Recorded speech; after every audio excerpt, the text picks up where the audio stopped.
Reservoir Dogs, 1992. Influence from 2001, A Space Odyssey, 1968. By Sean McHugh, June 2020. 6.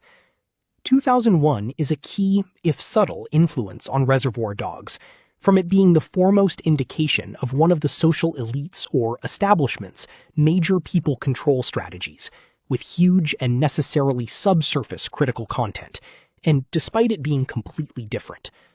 2001 discusses the fakery and deception of its contemporary Apollo manned lunar program, where its majority audience is too uncritical and weakly evaluative to notice, and hence for the deception to continue.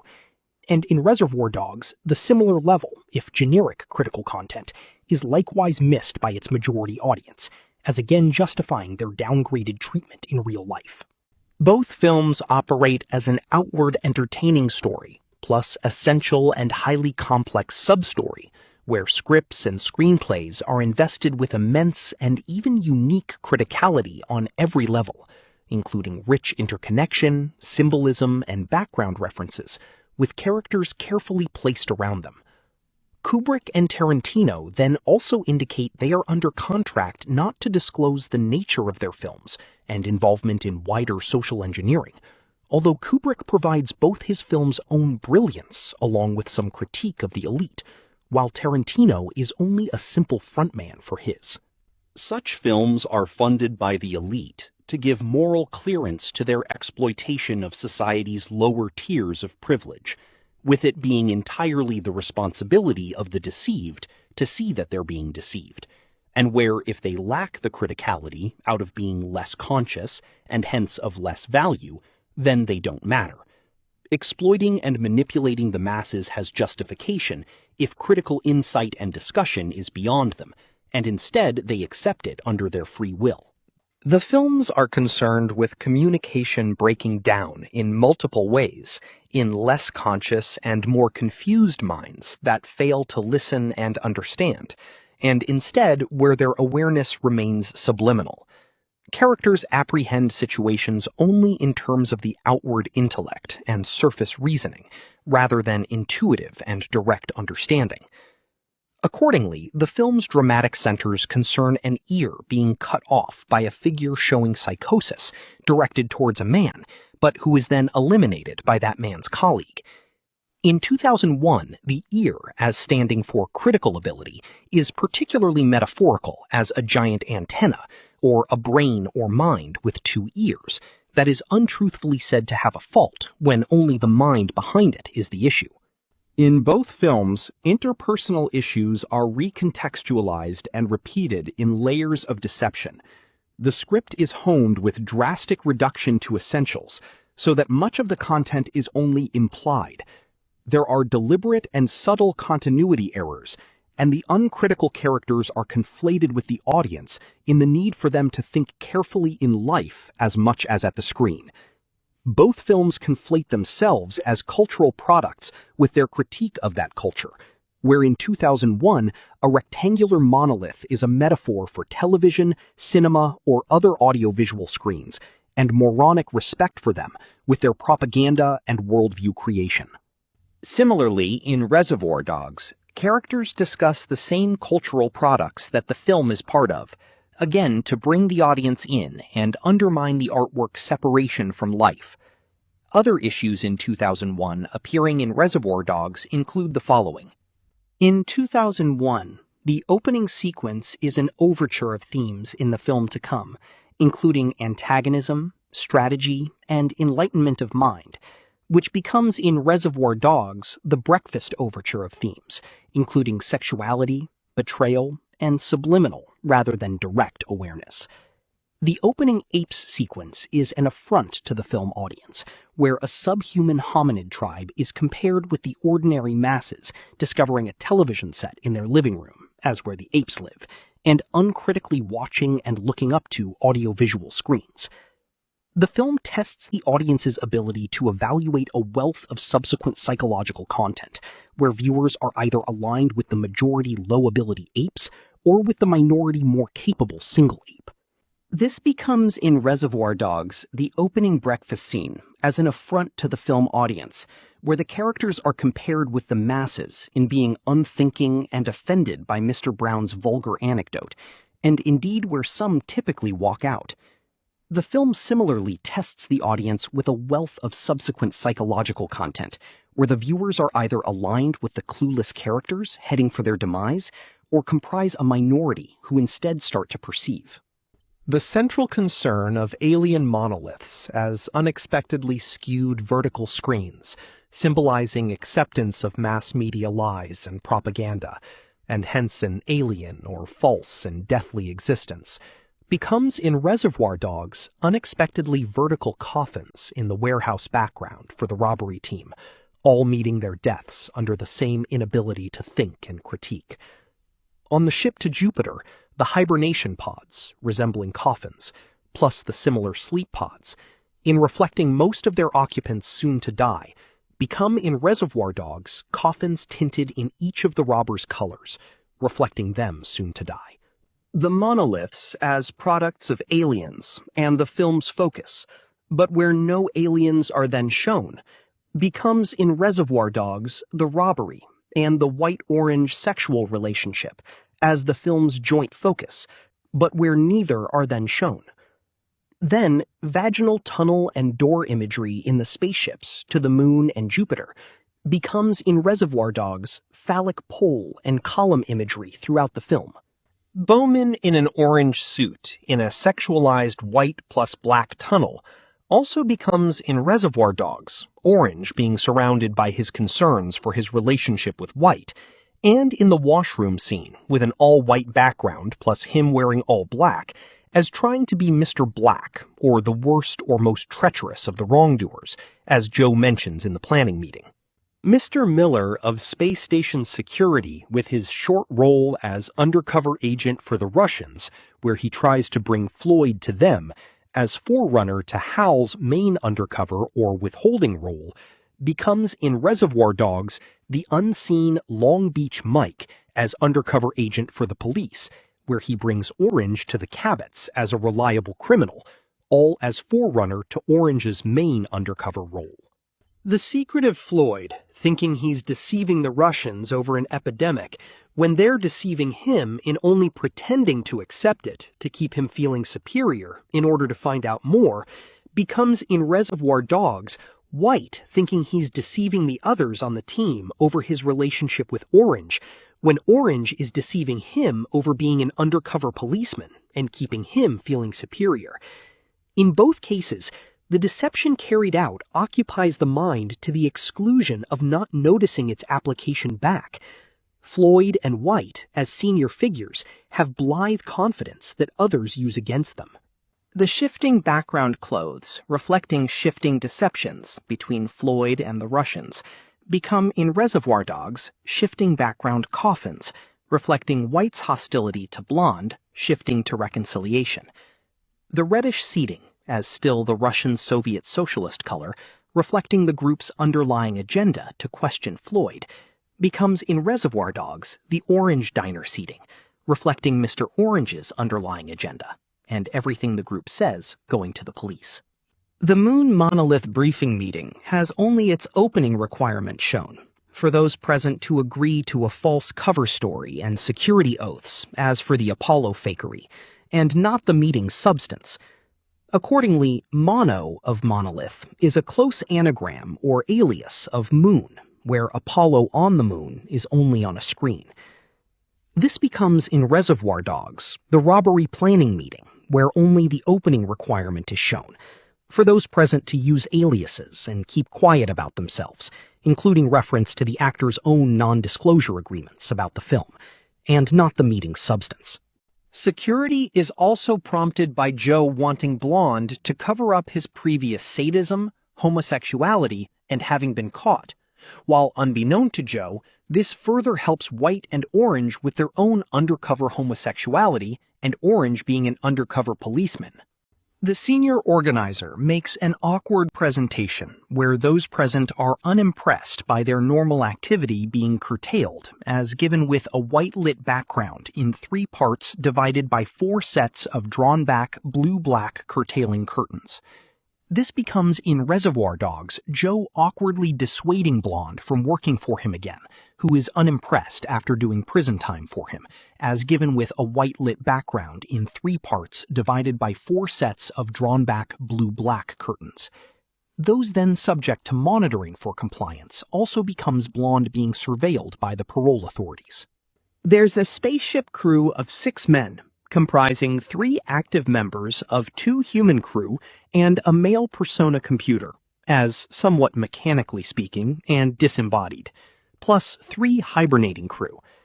This becomes in Reservoir Dogs the store robber team of 6 men, comprising 4 active members of 3 plus the undercover policeman Orange, as self-consciously speaking and subsequently not able-bodied, plus 2 minor character members who say little.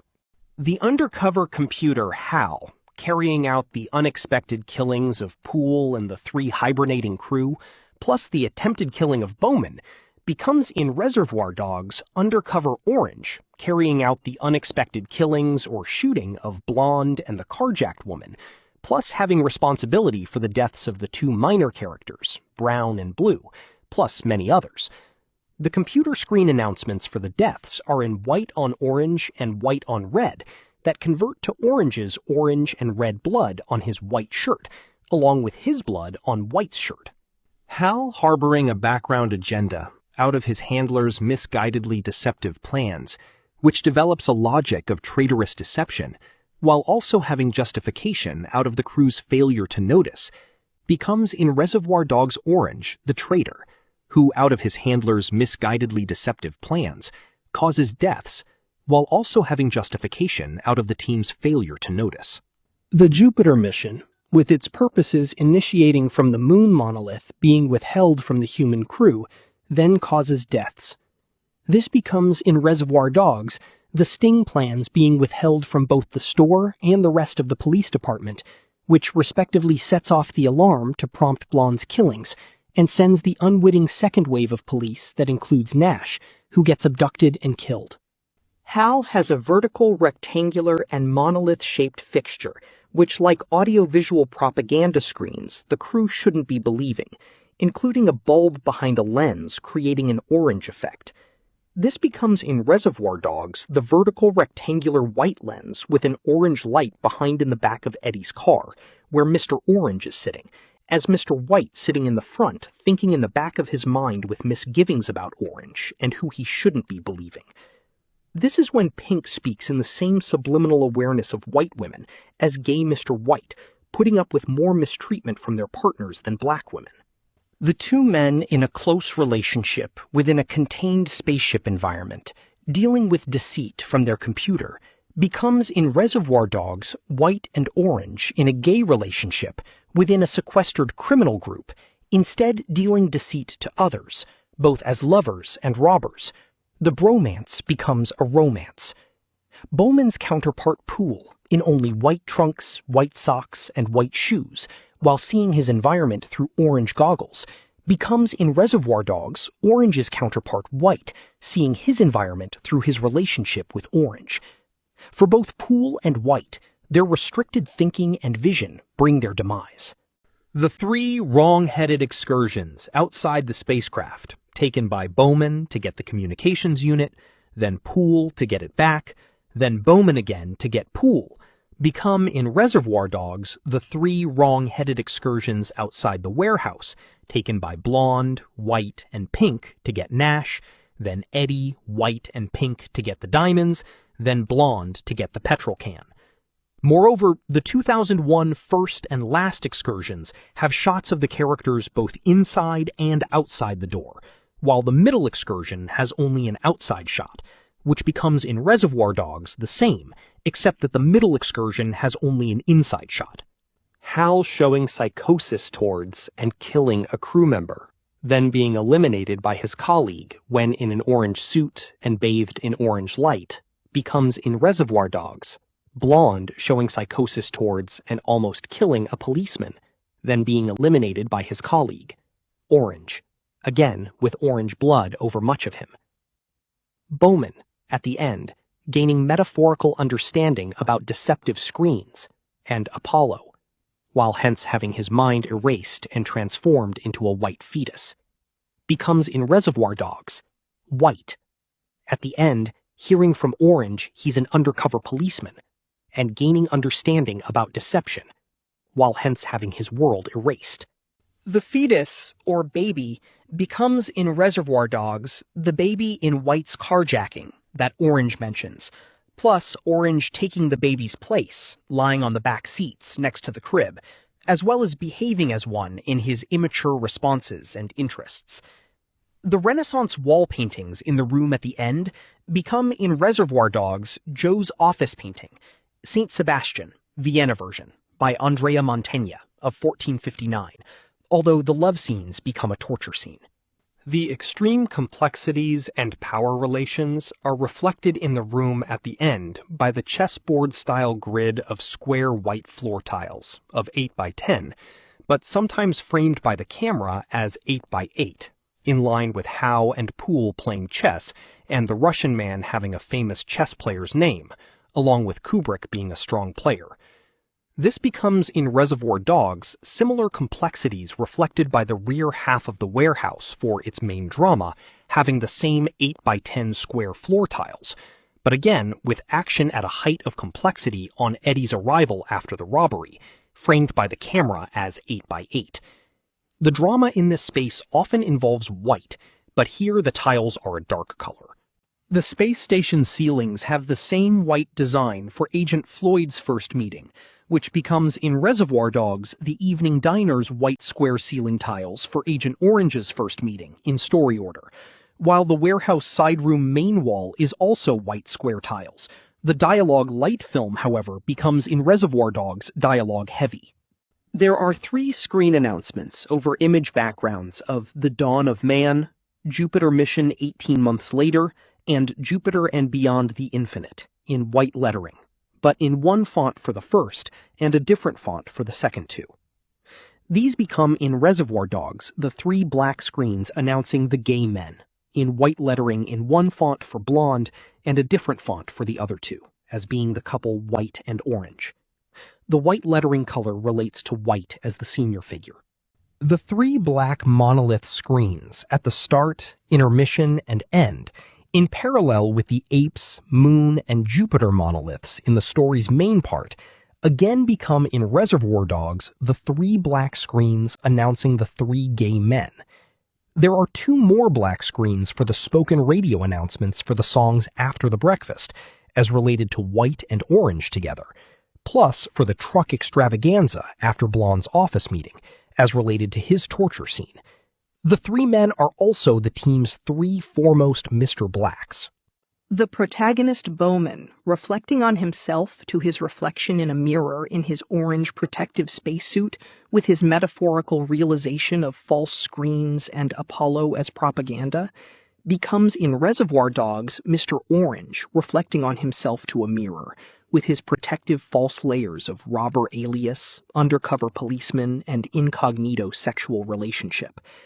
Bowman looking at himself in his protective suit as also being Kubrick in his sad, protective, lifelong non-disclosure agreement with the elite after being co-opted into the Apollo fabrication, becomes in Reservoir Dogs Orange looking at himself with his undercover layers as also being Tarantino in his similar sad undercover agreement. Kubrick and Orange have to hide working for the establishment, while the multiple dishonesties of Orange's situation compare with Tarantino's, being neither the writer nor director as credited, and indeed, in acting Mr. Brown in the planning meeting, he describes himself as Mr. Shit. The orange and blonde spacesuits used, but not the blue one, becomes in Reservoir Dogs Orange's and Blonde's major roles, but Blue's very short one. The characters' names carefully chosen for subtle linguistic meanings become in Reservoir Dogs the same.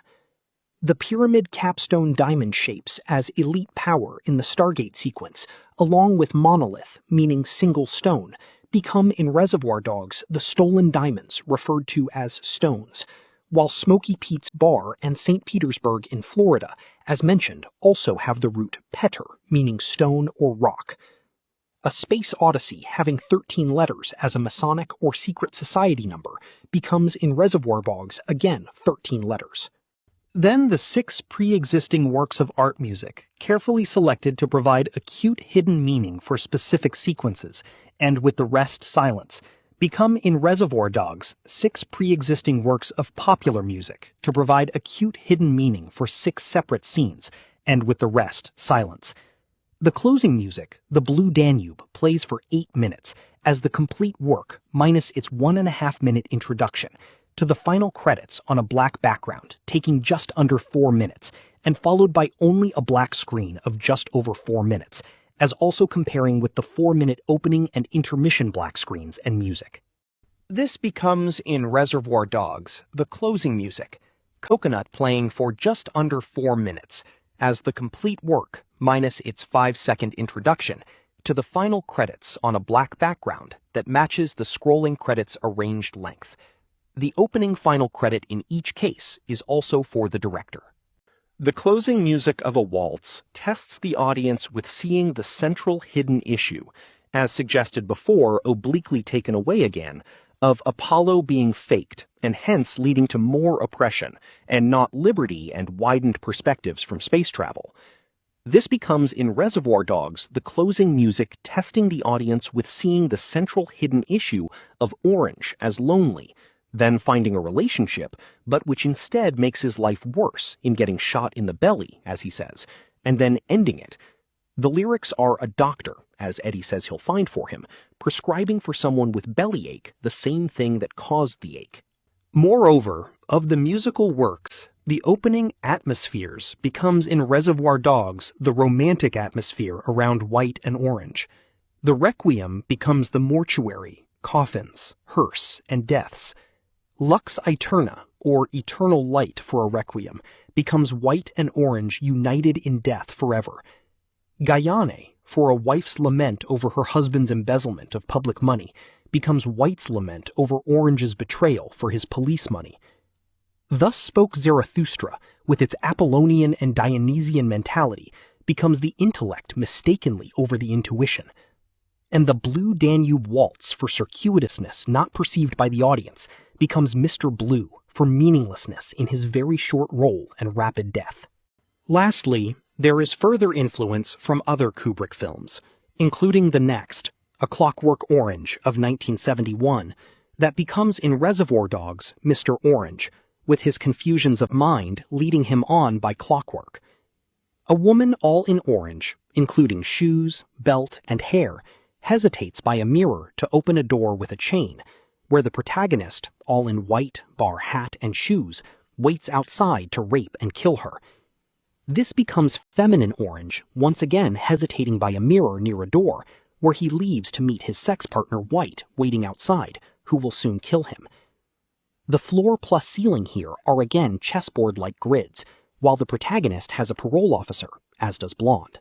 He extends adhesive tape to the woman's and her husband's mouths and beats them with 3 co-assaulters while dancing to popular music, to become Blonde extending tape to Nash's chair with 2 co-assaulters, becoming 3 on Eddie's arrival, then to his mouth in the main torture scene, before likewise dancing to music. The husband wears white and orange, then in a later scene, almost all orange. Elsewhere, there's a waitress in white blouse plus boots and orange dress carrying 2 orange drinks on a tray as becoming the white-orange relationship, while relating back to Bowman's orange suit plus Poole in white and orange. Meanwhile, the 4 criminals are in white, while a further woman sitting above is all in orange, with orange hair. The Reservoir Dogs breakfast diner waitress, however, then wears a blonde and white dress and white apron for the 3rd gay man, again as being closer to feminine sexuality.